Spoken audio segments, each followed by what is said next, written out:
What is going on YouTube? Today in this video I'm going to be doing the review on the LG Volt from Virgin Mobile USA. It has a 4.7 inch QHD Corning Gorilla Glass 2 display. There's a proximity sensor, a 1.3 megapixel camera, speaker grill, a physical home button with an LED notification light, back menu. On the bottom you have the micro USB charging port, your speakers, and a mic. On the back you have the 8 megapixel camera with LED flash, the LG logo, this nice textured back. On the top you have the AR blaster, another mic, and the 3.5mm headphone jack. On the left side of the phone you have the volume rocker up and down, and you double click it and it acts as a quick memo key. On the right side of the phone you got the power button, and you also got a notch to take off the battery door. When taking off the battery door, you are exposed to the NFC contacts, a 3000 milliamp hour battery, which has amazing battery life, the micro SD card slot, along with the micro SIM for the 4G LTE. I do not know if this phone can be unlocked with other providers such as AT&T and T-Mobile.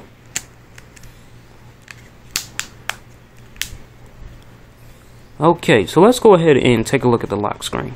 But to unlock this phone, it's kind of different from other phones. You can double tap on the screen and it automatically unlocks it, or you can just go ahead and you can hit the home button. I like double tapping on the screen because it's actually cooler. Alright, so double tap on the screen doesn't work all the time, as you guys seen down there. If we double tap on the screen, notification bar pops up.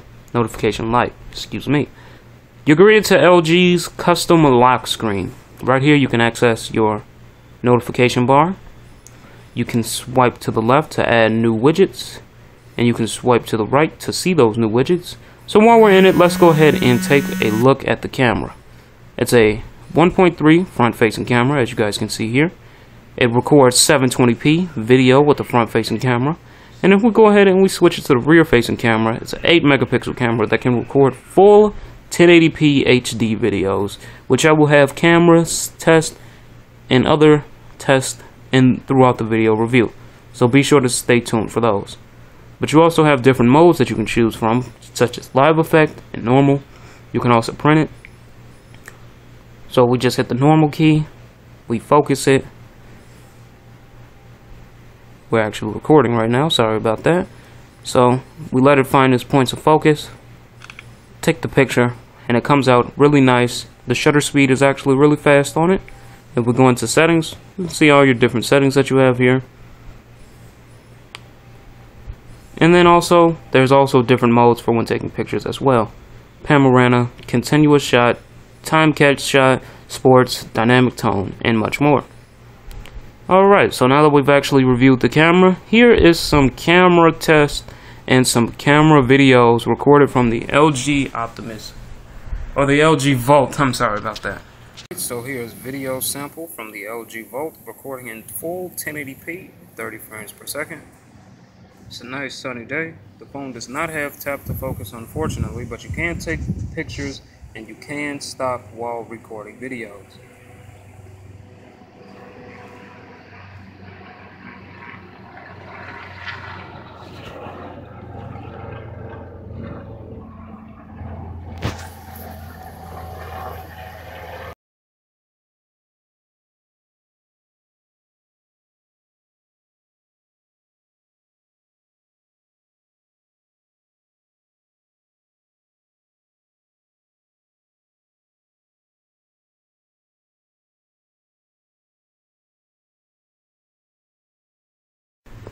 Okay, so that was the camera test. As you guys seen, it was actually a pretty good camera, and it actually gets the job done with the front facing and the rear facing camera. So when using apps like Snapchat or Instagram, this will get the job done just fine. Going back into the lock screen, you can slide to unlock. You can customize and put apps down there that you want to automatically go into and whatnot. So unlocking the phone, it has a 1.2 gigahertz quad core processor. And let's go ahead and jump right into gaming as the cat runs across the bed. And while it is doing that and loading up and whatnot, It has a 1.4 gigahertz quad-core processor, the 8 megapixel camera as I already mentioned, and it's running the latest version of Android, which is 4.4 KitKat, and it actually makes the phone really smooth and really fast. Now, when I ran the benchmark test, it scored in at a little bit over 8,000, almost 9,000, but when comparing it to the Optimus G, which scored, I believe, 6,000, it was just about the same. And this phone has a lower resolution screen, and it also has the newest version of Android, which I would think that it would blow this phone, the Optimus G, out of the water, but it actually didn't. And I don't know if that's saying that the Optimus G is a good phone, or if that's saying that this is a bad phone, but really good all in all. So let's go ahead and do this race here. This is a really graphic intense game, Need for Speed Most Wanted.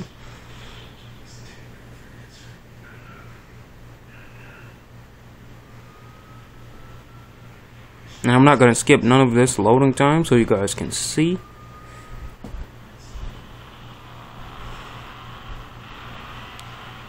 And also, let's go ahead and I lock the phone like a moron. Let's go ahead and unlock that. And then it just goes back to that. Yeah, with the Optimus G, it was way faster than this when it went past that screen. And this phone has less pixels to push around. But for $200, you can't complain at all. So here's the speaker test. Alright, I'm losing horribly. Alright, let's go ahead and close that out. Yep, so that was gaming on it. 1.4 gigahertz quad-core processor. Let's go ahead and jump into QSlide. I like the QSlide apps on here. If you open up messaging, let's just say I want to open up messaging, it's going to bring up messaging and I can type, you know, blah blah blah. I can type messaging and then I can have Facebook running in the background. I can change the transparency of this and I can have it like all over. It's actually loading on my real Facebook. I can actually have like change the transparency and I can have like other apps open at the same time. I really like QSlide, and I really do think that it's a really nice feature. Alright, so the AR Blaster. The AR Blaster is really nice on this phone too. Let's go ahead and jump into a video sample of that, and I'll be right back. Okay, so there is my TV, and then here's the actual app on the phone itself. Go ahead and give that a minute to focus. Not going to focus because I'm not standing completely still, but here's the actual app itself. You open it up, and I already have it programmed with my TV. Go ahead and see if I can get this to focus. Alright, whatever. I already have it programmed with my TV. As you guys can see, it's a Sony TV. And then we'll go over here. As you guys can see, it's Sony. So, we got the power button, power control. Only thing I got to do is hit the power button. Turns on the TV. IR Blaster at the top.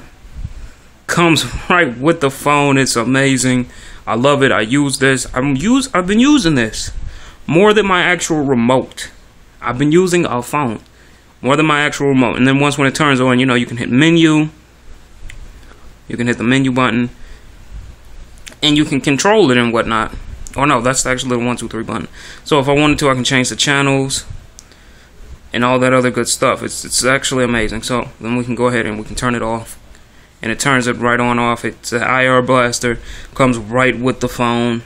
And it's a really nice, really good app. Alright, so as you guys seen, the AR Blaster is really nice and it's really usable. I do not see other phones utilizing the AR Blasters. I know I have one on my Galaxy Tab, but I cannot figure out how to get it to work. I know I have one on my Optimus G, can't figure out how to get it to work. Trusty old iPhone doesn't have one, unfortunately. But it's a really nice AR Blaster and it does get the job done. So, aside of talking about all the things that I like and showing the pictures and showing the videos, of course with every phone you're going to have things that you don't like. So let's go ahead and talk about some of the things that I actually don't like about the phone. It's the screen resolution. Not the screen size. The 4.7 inch is really nice and it fits really good in the hand for one-hand usage. And the overall design of the phone is actually really nice and really classy too. It gives it this really nice feel to it when it's in your hand. And then the Gorilla Glass 2, it just feels really nice when you're using the phone. But the actual screen resolution, QHD or quarter HD YouTube videos look absolutely horrible. If you're getting this phone for YouTube, don't get it because it looks absolutely horrible. If we go ahead and we just play a random YouTube video here, I don't know how well the camera's gonna pick this up, if it'll focus, but you can tell in person it's really pixelated and it looks absolutely horrible. And it's not, and to prove that, I'll prove it once when the actual video pops up. And to prove to that, there's no HD, it's only HQ. So for a 4.7-inch screen, running it in HQ, you're going to see a lot of pixels. And just overall, in general, YouTube videos look horrible. Another thing that I don't like about it is the actual speaker. When you're blasting the speaker and you have it on full blast. Let's play a little bit of this here. This is my story.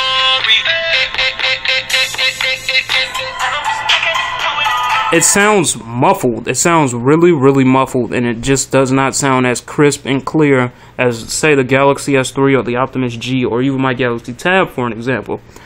Alright, so talking about the things that I did not like and talking about the things that I do like. Battery life on it, absolutely amazing. It has a 3000 milliamp hour battery, and it also has this actual battery app in here. We go into battery.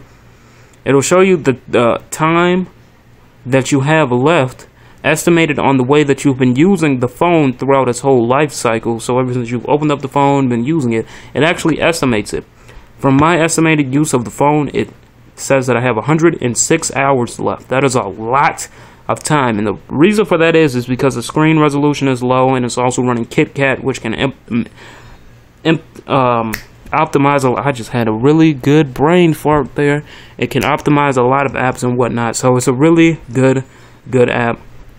And then we click on it, it can tell you how many usage you had on the battery. Now, when I was using this phone, I got 30 hours out of it, and that's with heavy usage, gaming, YouTube watching, Twitter, Facebook, Snapchat, Instagram.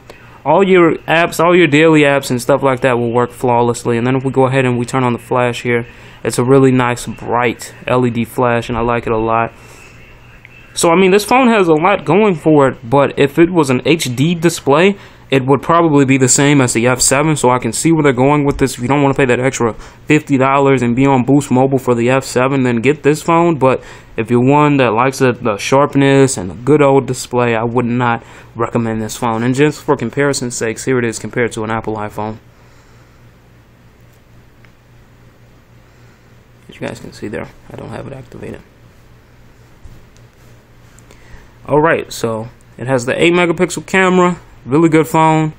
And then if we go ahead and we click these two at the same time, it's going to bring up the quick memo, which you can draw on here and tell them to download the apps and whatnot. You guys already know about all that good stuff. Notification light on the home bar. And I mean, there's really nothing else that I can talk about. We can do the internet browsing if you want. Let's go ahead and open up Phone Dog. I was looking up some HD cars. Keyboard typing is really nice on a 4.7-inch screen. So we'll go ahead and we look up Phone Dog here. As you guys can see, it's flying through this, loading up the web page really nice and really smooth. That's because I'm on Wi-Fi. The 4G LTE is really good, actually. I have a Boost Mobile phone that I'm using prior to the Optimus G, and I test out the 4G on it, and it's really nice and it's really good. So overall, that was my review on the LG Volt from Virgin Mobile. Really good phone if you're looking for something that's cheap, inexpensive, has a really nice processor, has the latest version of Jelly Bean, then or the latest version of Android. I will go ahead and take a look at this phone. But if you want something more high-end, maybe get the Galaxy S3 or the Apple iPhone 5 or something in that nature. But that was a review. Hopefully you guys enjoyed it, and I'll see you guys in the next one. Peace.